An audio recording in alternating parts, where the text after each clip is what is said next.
Hi friends, இன்றைக்கி அரிசி பருப்பு சாதம் தான் நம்ம பார்க்குறோம். இப்போ குக்கரில் கொஞ்சமாக நல்லெண்ணெய் ஊற்றி கடுகு, உளுத்தம்பருப்பு, துவரம்பருப்பு போட்டு நல்லா பொரியட்டும். அதுக்கப்புறம் 20 சின்ன வெங்காயம், 10 பல் பூண்டு, ஒரு பச்சை மிளகாய், ஒரு வரமிளகாய் போட்டுக்கிறோம். கூடவே ஒரு தக்காளி, கொஞ்சம் கருவேப்பிலை போட்டு நல்லா வதக்கிக்கிறோம்.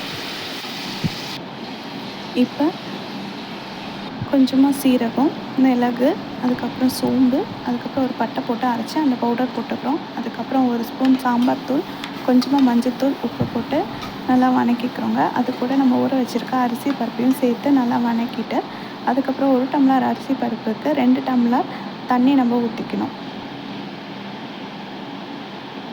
நல்லா கொதி வந்த வாட்டி கொஞ்சமாக நம்ம நெய் ஊற்றிக்கிறோம். இப்போ குக்கர் மூடி போட்டு 3 விசில் வரணுங்க. அதுக்கு பார்த்திங்கன்னா சூப்பராக இருக்கும். இந்த அரிசி பருப்பு சாதம் சிம்பிள் தான், ஆனால் டேஸ்ட்டு நல்லாயிருக்கும். ட்ரை பண்ணி பாருங்கள் நீங்களும்.